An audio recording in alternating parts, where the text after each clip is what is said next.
சீரியல்களின் full எபிசோடுகளை Sun டிவியில் ஒளிபரப்பான உடனே எக்ஸ்க்ளூசிவாக சன் நெக்ஸ்டில் மட்டும் ஃப்ரீயா பாருங்கள். யார் லலிதா? அன்புக்கு பொண்ணு பாத்திருக்க போல இருக்கு. எங்க கிட்டலாம் ஒரு வார்த்தை கூட சொல்லல. என்னது? என்ன பங்கஜம் புதுசா கேக்குற? நீ புதுசால கண்ணுல காட்டுற. நீ யாரு சொல்ற? இதோ ஆனந்தியே தான் சொல்றேன்.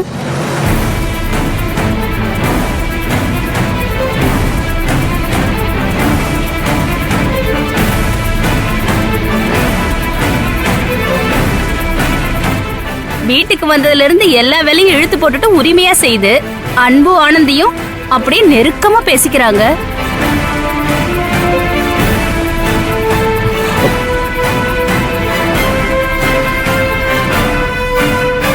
நீ என்னடானா படையல் சோத்த ஆனந்திக்கு கொடுக்கற, எங்களுக்கெல்லாம் ஜாக்கெட் பிட் கொடுத்துட்டு ஆனந்திக்கு மட்டும் மருமகளா வர போறான்னு புடவை கொடுக்கற.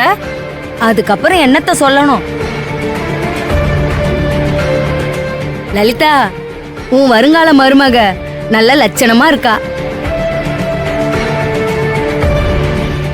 என்னடா காலையில இருந்து எல்லாம் நல்லா போகுதேன்னு பார்த்தேன். வரவள வரைக்கும் சோத்த போட்டதுக்கு அதுங்களால என்ன பண்ண முடியுமோ அதை பண்ணிடுச்சுங்க. பங்கஜம், உன் இஷ்டத்துக்கு எதையாவது நினைச்சுக்கிட்டு வாய் இருக்குன்னு கதை சொல்லாத. என் பையன் ஒன்னும் அந்த மாதிரி ஆள் இல்ல. என் பையனுக்குன்னு அவன் அத்தை பொண்ணு துளசி ஆசையா காத்துக்கிட்டு இருக்கா.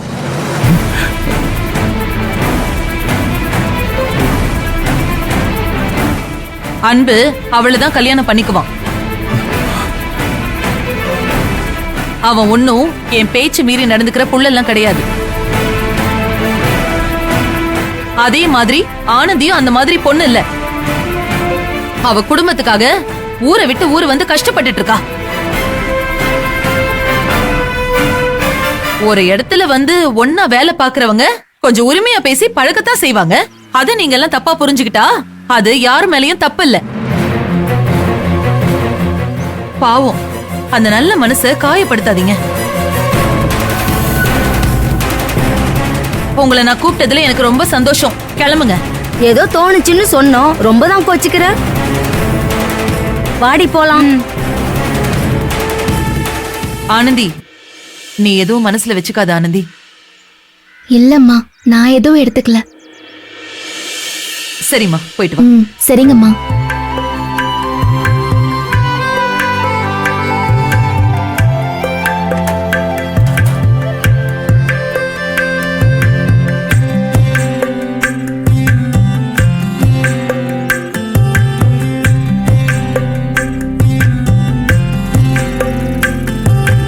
இன்னும் கொஞ்சம் நேரம் இருந்தாதா என்ன?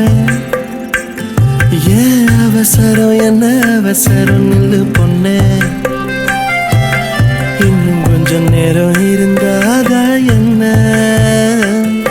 ஏன் அவசரம், என்ன அவசரம்? நில்லு பொண்ணே. இன்னும் கொஞ்சம் நேரம் இருந்தாதா என்ன? ஏன் அவசரம், என்ன அவசரம்? நில்லு பொண்ணே.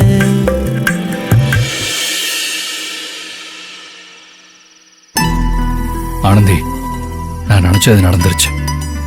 அம்மா உன்கிட்ட பேசினா பழக ஆரம்பிச்சா கண்டிப்பா உன்னை பிடிச்சிரும்னு எனக்கு தெரியும்.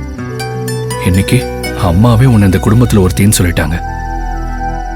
இதை விட என்ன பெரிய சந்தோஷம் எனக்கு இருக்க முடியும்? உங்க அப்பா அம்மாவுக்கு என்ன பிடிச்சு போச்சு. இப்பதான் எனக்கு ஒரு நம்பிக்கையே வந்திருக்கு. இந்த டாலர் மாதிரி நாம் இனிமே பிரிஞ்சிருக்க வேண்டிய அவசியமே இல்லை. சேர்ந்துடலாம்.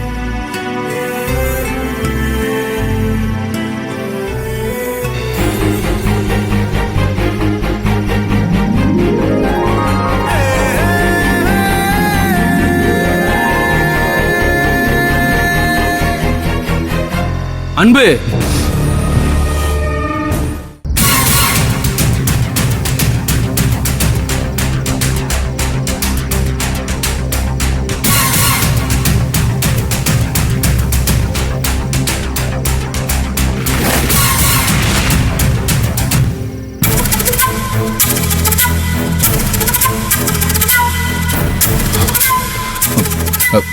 முத்து, நீ எப்படா வந்த? அதெல்லாம் இருக்கட்டும். என்னடா அது எதுடா? கையில மறைச்சு வச்சிருக்கியே அது? ஒண்ணு இல்லையே. ஒண்ணு இல்லைன்னா அப்புறம் ஏன்டா மறைக்கிற? இல்லடா, அது வந்து டேய் அன்பு, ஏதாவது சொல்லி சமாளிச்சிடலான்னு மட்டும் நினைக்காத. நான் எல்லாத்தையும் கேட்டுட்டேன். நீயே ஒழுங்கா உன் வாயால உண்மையை சொல்லிடு. என்னது அது? முதல்ல பின்னாடி மறைச்சிருக்கிற செயினை கொடு. குட்ரா.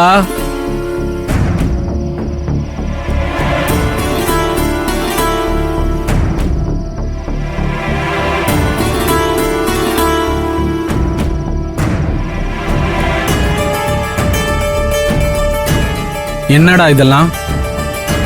அப்ப நீதான் அழகனா? ஆனந்தி அழக அழகன்னு உயிரை விட்டது உனக்காகவா? அழகனை பார்க்கணும்னு சொல்லி ஆனந்தி பைத்தியம் முடிச்சு சுத்திட்டு இருக்கும்போது பக்கத்திலேயே இருந்து வேடிக்கை பார்த்துட்டு இருந்திருக்கியா? டேய், கேக்குறேன்ல, வாயை திறந்து பதில சொல்லு. நீதான் அழகனா? ஆமா, நான் தான் அழக. எதுக்குடா இந்த நாடகம்? நீ லவ் பண்ற விஷயம் எங்களுக்கு தெரியக்கூடாதுன்னு நினைச்சு மறைச்சியா? ஏன்டா அப்படி எல்லாம் பேசுற? அப்புறம் ஏன் மறைச்ச? இல்லடா, நான் பாருடா, எங்களுக்கு தெரியாம மறைச்சதுக்கு பின்னாடி 1000 காரணம் இருக்கலாம். அதுக்கு நான் அப்புறம் வரேன். ஆனந்தி கிட்ட எதுக்குடா அழகன்னு ஒருத்தர் இருக்கான்னு போய் சொல்லி லெட்டர் அனுப்பி அவளை நம்ப வச்ச? அந்த அழகன் பேர்ல நந்தா வந்து இவ்வளவு நடந்து எதுக்குடா இதெல்லாம்? டேய் முத்து, நான் சொல்றத கோவப்படாம கேளுடா. முதல்ல நீ சொல்லு, அதுக்கப்புறம் நான் முடிவு பண்றேன் கோவப்படணுமா இல்ல வேணாமான்னு. ஆனந்திய நான் முதல் நாள் பஸ் ஸ்டாண்ட்ல பார்த்தப்பவே எனக்கு ரொம்ப பிடிச்சு போச்சுடா. ஆனா என் நேரம் ஆனந்திய நான் முதல் தடவை பாக்குறப்பவே அவ கண்ணுக்கு நான் ரொம்ப தப்பானவனா தெரிய ஆரம்பிச்சிட்டேன்.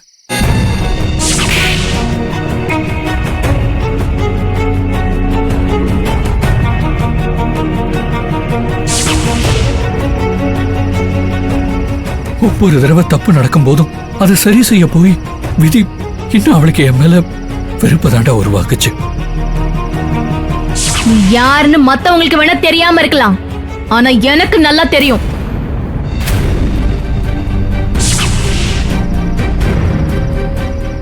ஒரு கட்டத்துக்கு மேல ஆனந்திக்கு என்னை பார்த்தாலே கோபம் வர மாதிரி ஆயிடுச்சு. ஆனா அவ படுற கஷ்டத்தெல்லாம் என்னால பார்த்துட்டு சும்மா இருக்க முடியலடா. அதனாலதான் அன்னைக்கு நான் ஹாஸ்டலுக்கு போனேன். இங்க வந்ததுக்கு அப்புறம் என் அப்பா அம்மாவை நான் எம்பிட்டு தூரம் பிரிஞ்சு தவிக்கிறேனோ அம்பிட்டு தூரம் என் அழகிய நினைச்சு நான் வருத்தப்படாத நாளே இல்லை.